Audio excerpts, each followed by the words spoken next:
Audio Jungle.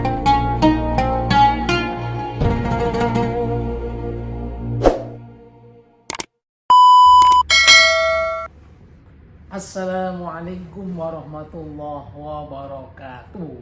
Sobat Khairul Ummah dimanapun Anda berada. Ya, kali ini masih menarik perbincangan tentang perseteruan, konflik atau beda pendapat begitulah kira-kira antara PBNU dengan PKB. Ya, bahkan ada yang mengerucutkan ya konflik itu ya antara Gus Yahya, Gus Ipul dan Gus Caimin atau Gus Imin, tapi sesungguhnya tidak sesederhana itu. Kita lihat kebijakan PBNU membentuk tim, ya, kemudian mengundang ya ketua PKB untuk diklarifikasi kepada tim yang dibentuk oleh PBNU ya. Kalau kita lihat seperti video ini ya, dipanggil, diadili ya, dari mana bisa islah karena sudah didudukkan sebagai subordinasi. Yang satu di atas, satu di bawah, ya nggak mungkin itu bisa islah. Di luar, di media sosial, media mainstream selalu bicara bahwa PBNU nggak punya niatan baik karena memanggil-manggil dan sebagainya, memanggil dengan tidak sopan. Tapi kita undang kok, ini bukan panggilan, tapi undangan. Nyatanya beliau nggak mau hadir. Kami akan klarifikasi kepada beliau sebenarnya. Yang pertama masalah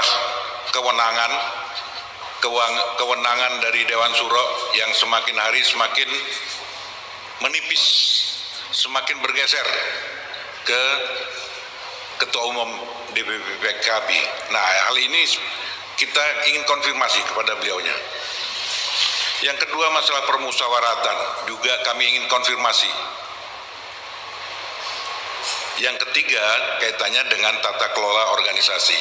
Tiga hal ini yang kita fokus untuk lakukan pendalaman. Untuk klarifikasi apa? Ini sesungguhnya orang paham ini. Ini kenapa dipanggil? Sudah ranahnya lembaganya beda. Bahkan seakan-akan ini Gus Imin diadili di depan tim yang dibikin oleh PBNU.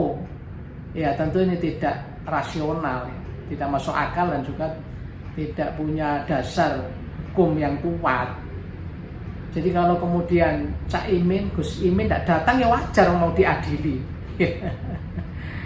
Di hadapan itu diadili apa? Ini sudah beda organisasi, itu kan persepsi masing-masing. Persepsi PKB aman-aman saja ya, bahkan termasuk PKB ini organisasi partai yang berhasil meningkatkan kursinya, suaranya. Kalau nanti diobok-obok kan eman, jadi harus kita jaga bersama, kita kembali ke koridor hukum yang sudah ditetapkan. Itu seharusnya. Jadi kalau Gus Imin tidak datang ke tim yang mau mengadili PKB itu ya wajar. Kalau datang ya mungkin kurang bermanfaat ya. Apa yang mau diklarifikasi? Oh, ini memang rumah tangganya beda-beda. Hari ini saya diundang oleh PBNU melalui sebuah surat. Nah, saya mohon maaf gak datang karena saya sengaja gak datang. Kenapa saya tidak datang? Karena saya ingin menegakkan konstitusi, di mana partai politik PKB berdiri di atas konstitusi undang-undang partai politik. Jadi ternyata perkembangannya konflik ini belum ada prediksi titik temu atau islah. Justru kalau kita lihat di media, baik media mainstream atau media sosial, ini kan semakin meruncing sepertinya itu, semakin berkembang, semakin kemana-mana. Demo kemarin itu menurut saya adalah sebuah gambaran di mana puncak dari kekecewaannya kader NU terhadap PBNU. Kalau kisruh ini terus terjadi, apakah kemungkinan MLBNU ini akan segera dilakukan? MLB itu akan sangat mungkin terjadi menurut Faris. lebih politis daripada PKB-nya sendiri. Yang harusnya tidak seperti itu.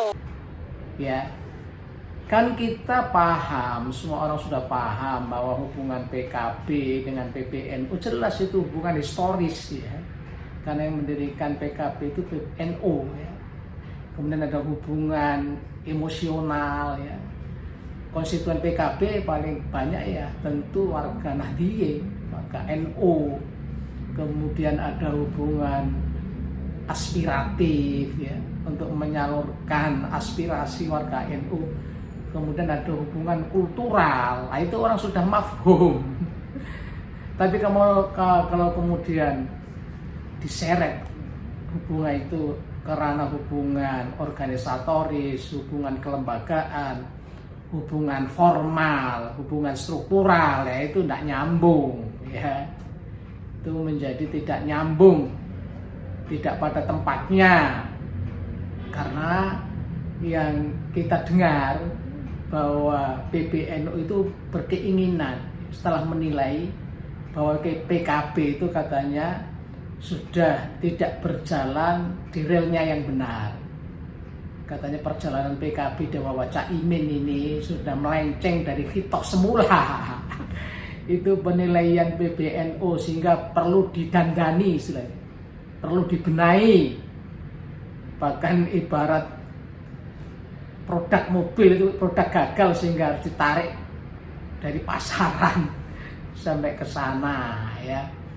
Padahal jelas secara kelembagaan, secara institusional ya jelas PBNU dengan PKB ini institusi yang berbeda, satu ormas, satu orpol ya. Di sana saja sudah jelas beda. Oleh karena itu kalau PBNU ingin mendandani, memperbaiki PKB dengan cara menilai katanya anggaran dasar, anggaran rumah tangga sudah melenceng, Dewan Suro tidak berfungsi, ketua umum otoritasnya luar biasa dan sebagainya, itu kan ranah internal PKB. Karena untuk mengubah ADART itu kan lewat muktamar dan itu kan juga terkait dengan undang-undang kepartaian. Misalnya kenapa yang tanda tangan hanya 2 orang ya, Majelis Syuro tidak diikutkan, ya memang undang-undang partai politik begitu, yang tanda tangan ya ketua umum dan sekretaris umum. Ini teknis administrasi negara. Oleh karena itu kalau NU terlalu jauh ingin dandani PKB dengan cara intervensi ya tidak benar. Jangankan dengan PKB ya, yang sudah beda secara kelembagaan kepada banomnya saja, badan otonom kepada lembaga ya. PBNU itu tidak semena-mena. Tentu kalau ingin membenahi juga harus ada landasan hukum yang jelas, ada alasan yang yuridis dan real, kan begitu. Jadi akhirnya ya kacau. Oleh karena itu pemirsa ya, kalau ingin menyelesaikan konflik itu, jadi modelnya bukan dipanggil, diadili. Kita anggap ini sederajat, sehingga bukan dipanggil, tapi yang irhan untuk menyelesaikan konflik ini sesungguhnya sudah banyak. Kaidah-kaidah hukum, cara-cara yang bisa ditempuh. Ya misalnya saja dengan cara mediasi. Karena kita anggap 2 kubu ini sederajat, maka ada mediasi ya, dan para mediatornya, juru runding itu orang-orang yang dipercaya, yang tidak ada di kultural, tidak ada di struktural PBNU dan tidak ada di struktural PKB. Kiai-kiai sepuh yang punya pengaruh itu sebagai mediator. Kita sebut saja Kiai Gusmus, Kiai Mustafa Bisri, ada Kiai Ma'ruf Amin, ya, Kiai Miftahul Akhyar, Kiai sepuh yang berpengaruh, ya, itu yang mungkin bisa menjadi mediator, jadi kedua belah pihak duduk bersama, diberi pembinaan, dimintai masukan bagaimana yang sebenarnya. Itu bisa lebih bagus, tidak sepihak begitu. Atau dengan cara negosiasi, masing-masing punya delegasi tapi tetap ada penengahnya, ya. Misalnya kalau negosiasi, konsultasi itu kan ada contoh dalam nas Al-Quran misalnya, ya. Kalau ada konflik rumah tangga suami istri, ya, itu kan ada alternatif penyelesaian perkara dengan cara tahkim itu, ya. Dalam An-Nisa ayat 35 itu, a'udzu billahi minasyaitonir rajim, fa in khiftum shiqaqa bainihima fab'asu hakaman min ahlihi wa hakaman min ahliha yurida islaha yuwaffiqillahu bainahuma innallaha kana aliman khabira. An-Nisa 35. Ya, ini seandainya kita mengambil contoh penyelesaian konflik rumah tangga, jadi ada negosiator, ya, faba'asu hakaman min ahlihi wa hakaman min ahli, ada perwakilan dari suami, ada dari istri, yang ditunjuk orang dipercaya dari PKB siapa, dari PBNU siapa untuk negosiasi. Yurida islaha, jika para negosiator atau kedua belah pihak ini menghendaki islah, yuwaffiqillahu bainahuma, Allah pasti memberikan jalan keluar, taufik, ya, untuk islah, ya.